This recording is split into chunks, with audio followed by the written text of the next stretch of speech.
way. I just don't know if everybody has such big feet. Well, I would fall down if I had a 9. Yeah. در اندرون من خسته دل ندانم کیست که من خموشم و او در فغان و در غوغاست.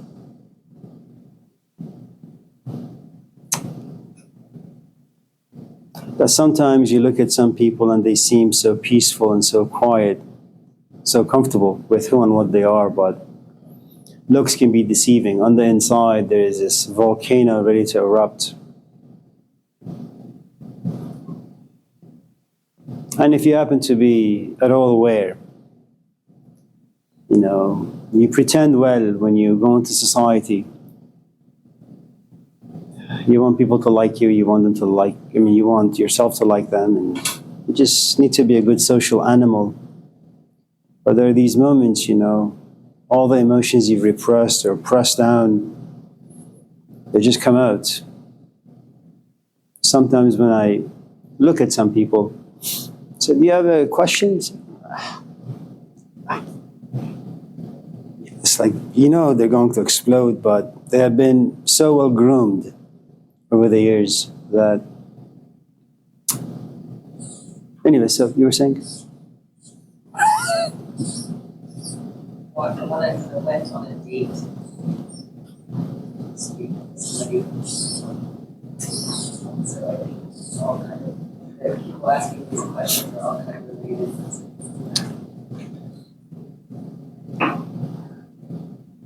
You went out on a date? Version. What? There's a movie out now called The Persian Version. I don't know if you guys heard of it. I don't know if it's any good, but the 2 minutes that I watched sound funny. So you went out with a Persian. Is it a man or a woman? And? It's really nice. Okay. How old? My age. 4 years younger. What does she do? 44. She's an accountant. She's an artist.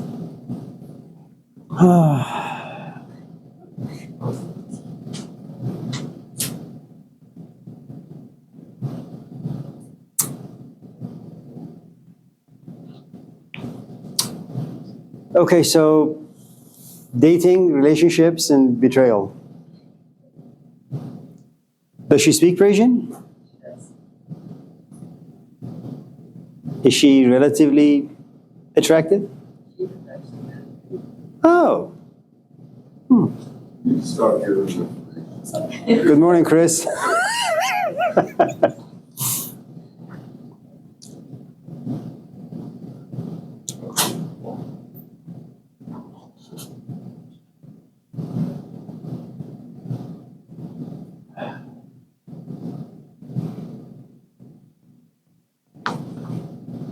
Chris, are you well?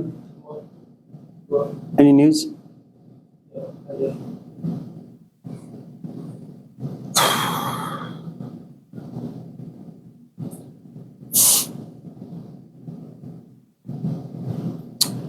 So let's talk about dating, relationship, betrayal, and what else? Jalo?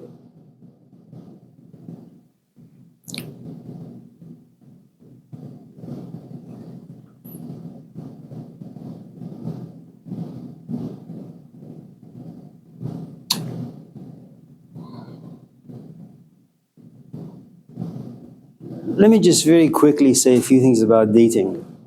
Kevin, you don't need to take notes. I'm not saying anything interesting. No, you're inspiring me on another page, on a whole nother level. So I want to get this title down while I got the inspiration, and then I can come back to it later. I'm really having trouble with your lecture, because I don't get this. I don't get this interaction. And I'm old school. It makes it kind of hard for me to interact with a Zoom lecture. But it stays up here, and then I see you, and then all of a sudden, boom, got a topic. Imagine for a moment that my wife and my kids died. 580. And these days, you have no idea what's going to come to you when you're driving on the highway, as shootings are on the rise and all that.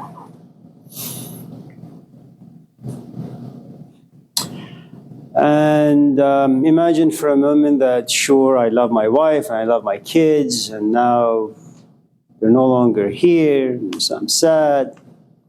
I have to suffer the loss, the grief, maybe the depression, the anger, all that, and eventually I accept. And then I open the blinds and let the sun in. And after maybe 10, 15, 20 years, I say, it's time for me to live. With a walker and a wheelchair and all that.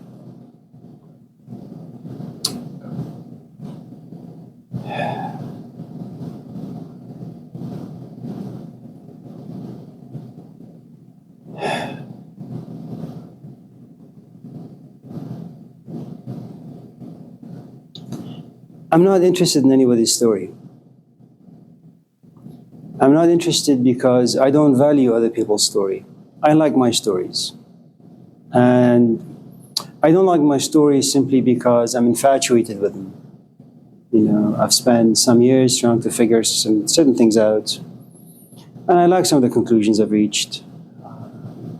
And I've, to some extent, accepted some of my mistakes in life.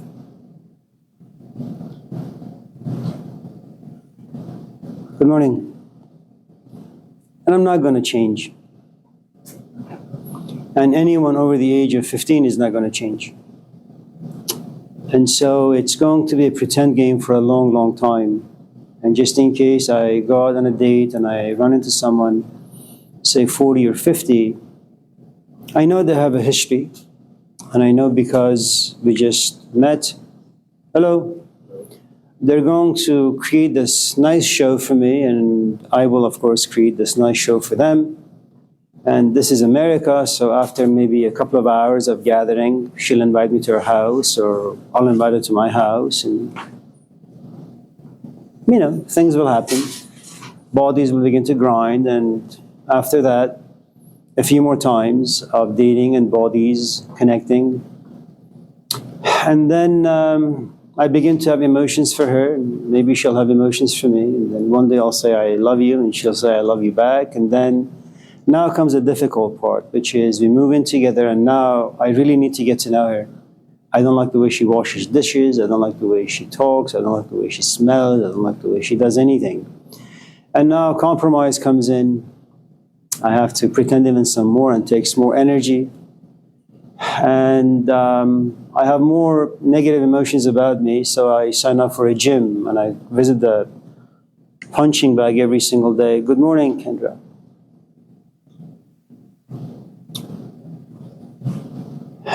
Unless I find a carbon copy of myself. And that wouldn't be fun because, for the most part, I'm very quiet. I don't like to talk as much. For the most part, I like to be left alone. But I wouldn't mind having a dog or a plant or a human being next to me once in a while, you know, barking in a nice way.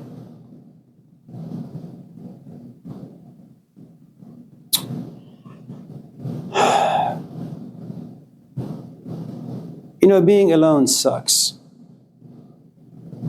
But when you're alone at the age of 10 and being alone at the age of 15 is very different than feeling the pangs of loneliness at the age of 35 or 40. And you have this history behind you, and that history leaks out every single day in some shape or form. And then when you're on your own, by yourself, you know, you don't see your own reflection as much because you don't really have a relationship. Intimate ones that reflect back to you who you really are and how disgusting you may be. But then you get into a relationship or you go on this date, and you know full well that this other person who happens to be 30 or 40 or 50 or 60, they too come from a rich background, their past. Most of our past is unresolved, unexamined. We have no idea what lives inside them, and even if we have examined them, we wouldn't really know what to do with it. You know, it's like what they say about the formative years. And formative years is kind of like you create this form and you pour the concrete in it. And if your form is square, it's not going to come out circular. It's just going to come out, square. And you have to wait for 3, 4, 5 days for this concrete to harden. And then you remove the boards, and then you can step on it, build a house on it, whatever. I mean, unless you're able to tiptoe around someone's history and someone's past, sense of betrayal and shame and guilt and all that, then you can survive dating and relationships. If on the other hand, you happen to be the type where you're very nosy about who you are, nosy about your past, it's what they call self-examined, a self-examined self. And that nosiness kind of leaks into this relationship as well. So tell me about you, where have you been? And then, she plays the therapist for you and you play the therapist part for her. And it goes really well for a while until you've just opened too many doors. And now you have too many emotions out there and you have no idea what to do with them. And she doesn't know what to do with that. And then things begin to explode and there is a good amount of conflict. And you go your way, and of course. But as Band-Aids go, dates are really, really fun. I don't know in this culture how people do it. You're single for a long time, you're like 30 or 40. I'm not saying that magic can't happen and there are no miracles out there, because there are. But given that almost 1 out of every 6 Americans are on antidepressants, I really don't know just how people survive anything these days. And how you can kind of unpack someone's history, be okay with the history, and somehow resolve the conflicts, And this is not about you, forgive me, just in case you may think it is, it's not really. If I am the creation of about 50 years of history, how can anyone get to know me in 2 weeks' time? It doesn't mean emotions can't blossom. And it doesn't mean that I can't kind of be intoxicated by the emotions and look at this person and say, I love you. But it doesn't mean just because you spit out a couple of words, things are going to work out. For the most part, they're not.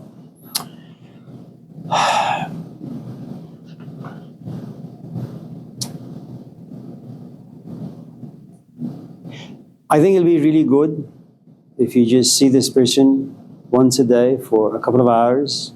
Just have dinner with them somewhere.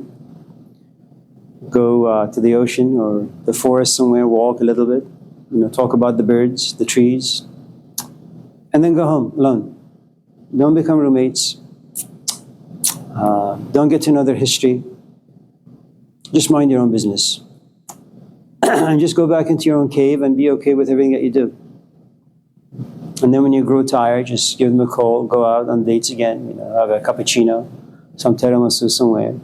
And then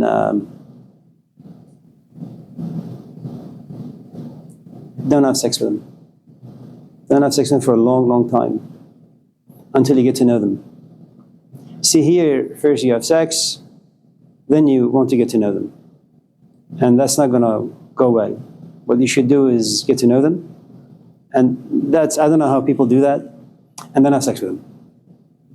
You just described my dates. Perfect. I mean, not perfect response, but that's exactly what happens. I think abstractly it sounds good, but practically it won't work. Because that's not the sort of animals that we are. We kind of take leap of faith all the time.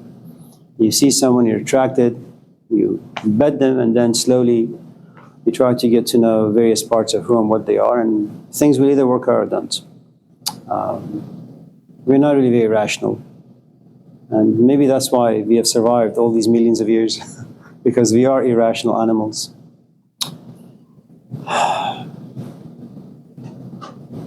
Abi, hello. How are you? Good, thank you.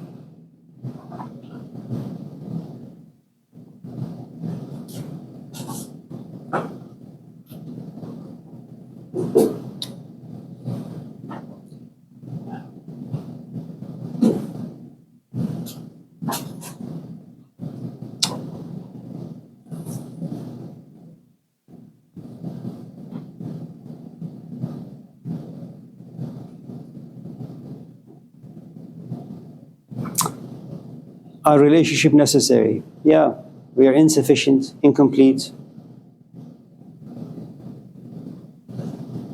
poor in so many different ways. We need help. Society puts a lot of pressure on us, and you need to find a friendly face to kind of just vent. Psychically, there is a good amount of pressure on you. Get to know who you are, what to do with your boss who's crummy, what to do with your daughter, what to do with the old age, what to do with just the pressures of being young in a society you hardly understand, and it's enormously complicated. You need someone to kind of hold your hand once in a while. You know, animals, for the most part, within a couple of weeks, they know exactly what to do with life, intuitively, instinctually. Human beings, we are at such a disadvantage. I mean, it really takes us not just a single lifetime. I mean, if the idea of reincarnation is true, it really takes us many, many, many lifetimes to figure out how to just work with life. You know, we just don't know. You know, relationships are really, really good when you're 20 and you're just stupid. Not stupid because you have some mental deficiencies, you just lack experience and you have kind of become victimized by the world of advertisement. You see Beyonce and Miley Cyrus and, you know, all the narratives sold to us by the actors and the actresses in Hollywood and all that. And you buy those narratives and you're young enough to kind of get bruised up in relationships a few times.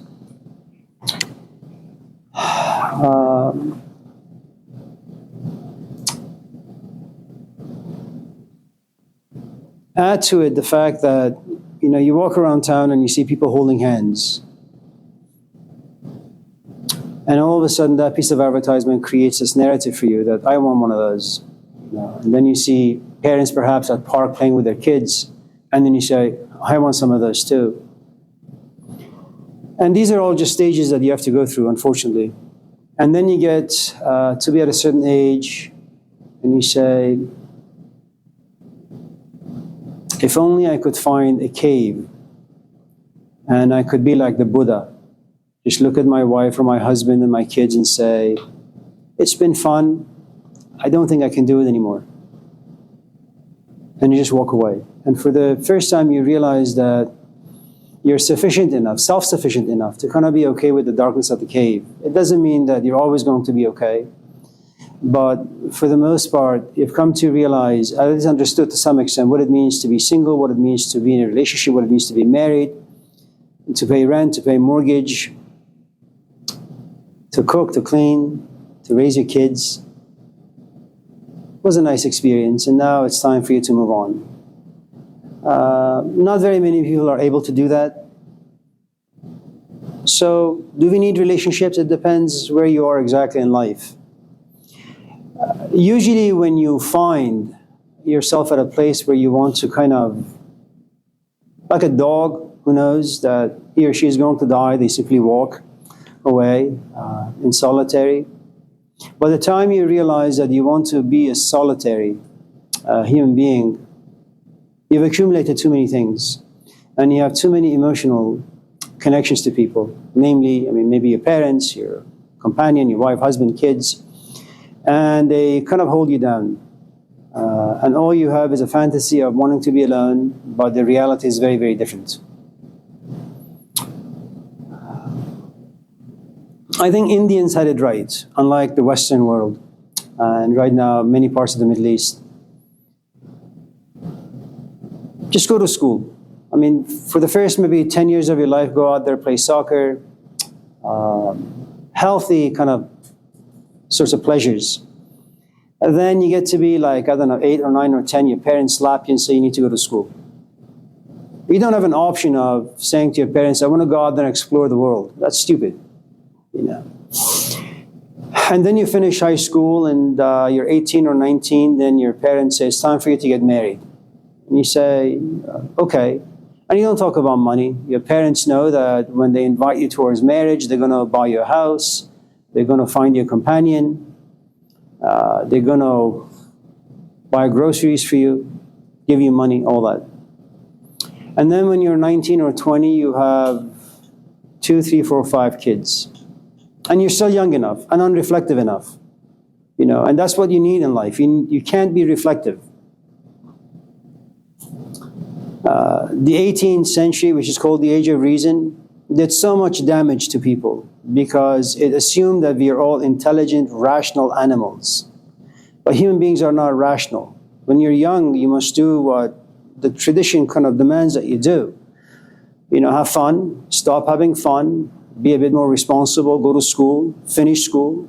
At about 18, 19, get married. By the time you're 25, you're no longer a factory popping out babies. When you have sex, you just have sex for fun. And maybe once in a while getting to feel that, yes, your companion still likes you and knows who you are, okay? And by the time you're 35, 40, you've tasted enough life, and your kids by this time, they're in their 20s. And you say, you know what? It's been a good experiment. Had fun, went to school, got a few degrees, have some money, have a house, have a wife or a husband, have a few kids. It's enough.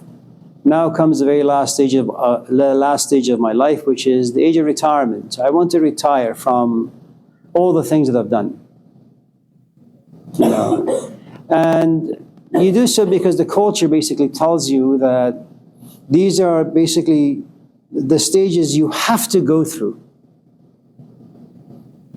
Because if you're 40, you can't go back and say, man, I should have gotten married when I was 20. You can't have that kind of regret. Or when you're 50, say, I wish I had a child. Because these things devastate you. I can't tell you how many colleagues I've had in the past maybe 30 years. And mostly they're women, accomplished, single, no children. And once in a while when the environment is comfortable, they say, yeah, I had a chance when I was 30 to be a mom, to be a wife, but I turned them away because I wanted to do A, B, C, D. And now at this age, I wish I didn't. And the Hindus argue that if you do things the right way, then at the age of 50, you can kind of look yourself in the mirror and say, I want out. And the culture says, go out, it's okay. And you have a community that will support your wife or your husband, your kids. They're not completely abandoned. But that's not all Indian, just a few of them here and there.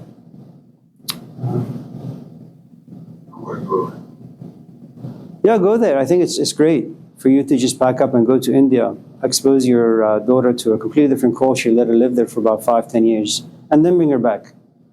Her foundation will be different, and the sort of things she wants to put on that foundation will be different, hopefully.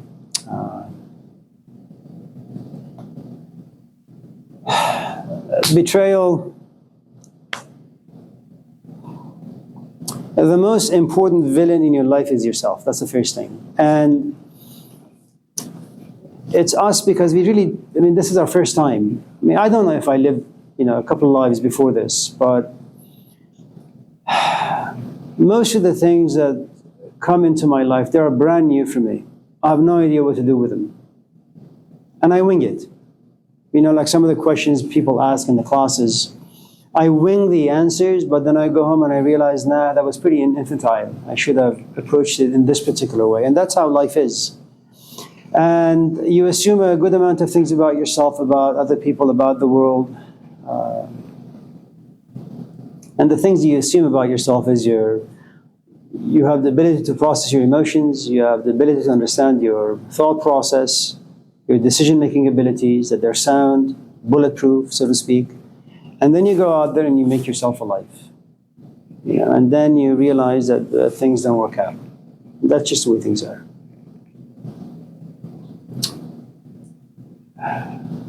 You wouldn't have philosophy if human beings didn't have difficulties with life. And there are no easy solutions to any of it.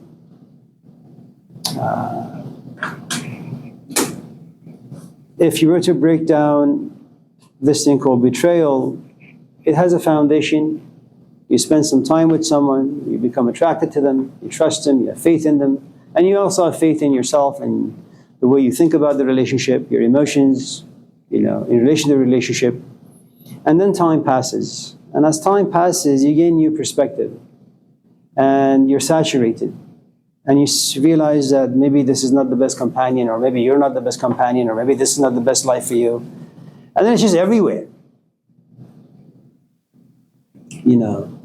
And that's one of the things you understand about the book of Job again, because from nowhere, all of a sudden you have this insight about yourself and about life, that you thought your life is going this way, but all of a sudden your life is going this way, and you have no idea what to do with it. You know, whether God is betraying you, the devil is in your life, or you're just far too stupid, who the hell knows? But that's just the way life works.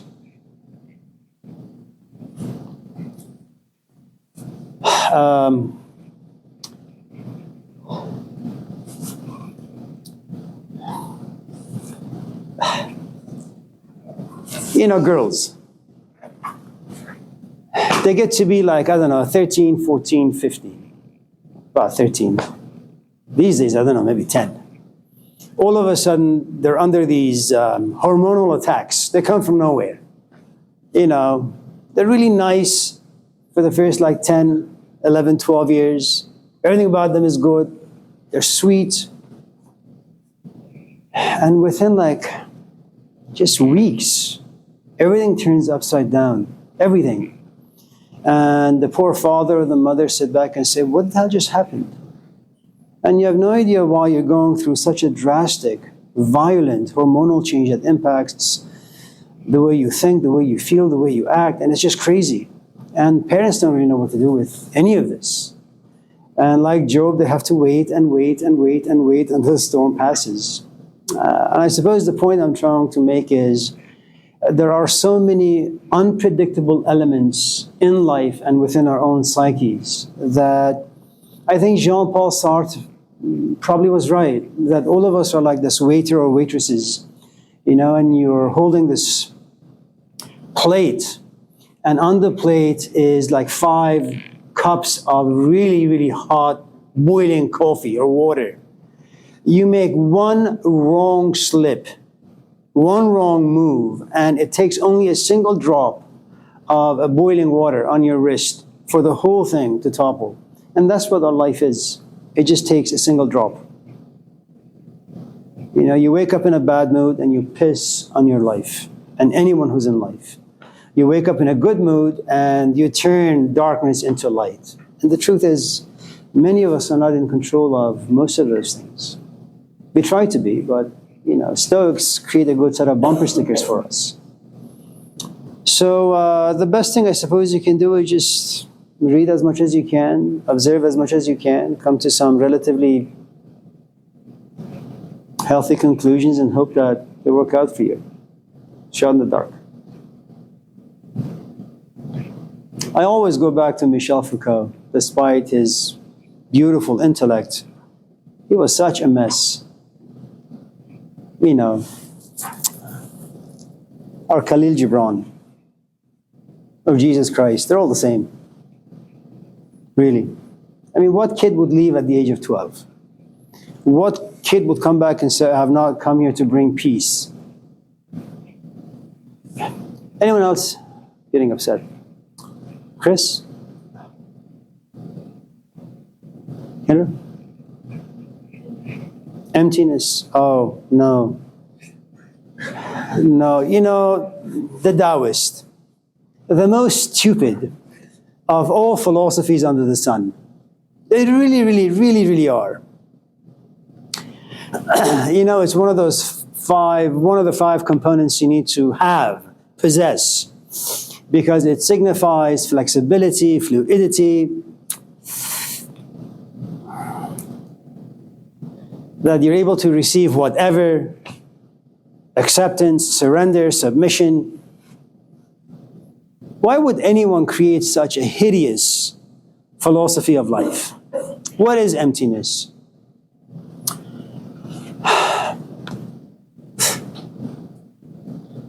Sorry, again. Of course. Again. I don't know, go home, open one of your cupboards, take out a bowl and eat from it. Well, you can't because it's empty. An empty human being is a human being who has no history, who has no desires, who has no future, who has no past, who has no GPS, who has no rope, who has got no dots to connect to anything. They just sit there, hoping for things or inspiration to come their way so they can move. That's called depression. Ask anyone who's depressed and they'll tell you. They have no anchor, they have no idea what to hang on to, they have no meaning, they have no purpose. So, for us commoners in the 21st century, modern, industrialized, cultures, emptiness equals to being an antidepressant. That's what emptiness is. For someone some 3,000 years ago, like Lao Tzu, like Jesus, unless you become a child, you will not enter the kingdom of God. If you're not a philosopher like Socrates or Plato or Lao Tzu or Jesus or Muhammad, do not desire to be empty. The other thing you need to understand about emptiness is you don't really need to work for it. Every time you get betrayed, and every time you have a glimpse of understanding that leads you towards insight and wisdom and clarity, it's like a windshield wiper. It kind of reveals to you that everything you've been holding on to for the past maybe 2 weeks or 2 years or 20 years, it's all been nonsense. And once you realize that, you become empty. Empty in the sense that those things that used to give you value, they no longer do. And what do you do now? You have all the stuff, but none of it means anything. You don't need to be empty. What you need is to be full of distractions, full of things to do, full of passion, full of purpose. But you need to make sure that whatever it is you're full of, they are relatively healthy. What time will reveal to you, 5 years or 2 weeks or 2 hours, who the hell knows? But right now, you're going out on a date, you look at this man or this woman, and you say, yes, I like what I see. And don't ever think about, well, let me think about my past. I go to a coffee shop, I look at someone, there's attraction, I pursue them, stalk them, harass them, I take their number, I call them, we go out some more time, we have sex, we get to know each other, we become roommates, then I realize I don't like them. Everything turns out that way. You don't want to do that. Because if you walk into any relationship with that particular reflection, ability to see clarity, past, present, and future, well, no dating will ever be meaningful. No date will ever inspire you for a second date or a third date or a fourth date.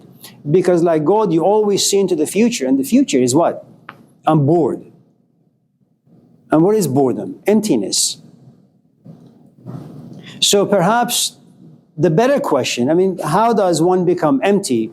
Let me kind of fix that a little as well.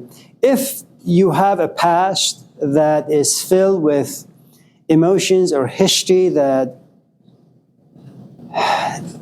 they're just problematic, they don't allow you to move forward, then yes, becoming free from that is really, really good. But the only way you can be free from that particular past, if you want to attain emptiness, that past no longer occupies any space inside you, you need to replace that past with something that is more meaningful, more valuable, more healthy. It's good to be empty of a past that's poisonous. Okay? Because what that past does, whatever comes into your life, it'll just ruin it. And even if you're full of something, that past will empty you. And then you have, a different set of headaches. You need to be full of good things. And maybe the next question is about, what is a good thing? How do I go about finding a thing that's healthy for me? And that's a whole host of different issues. I don't know.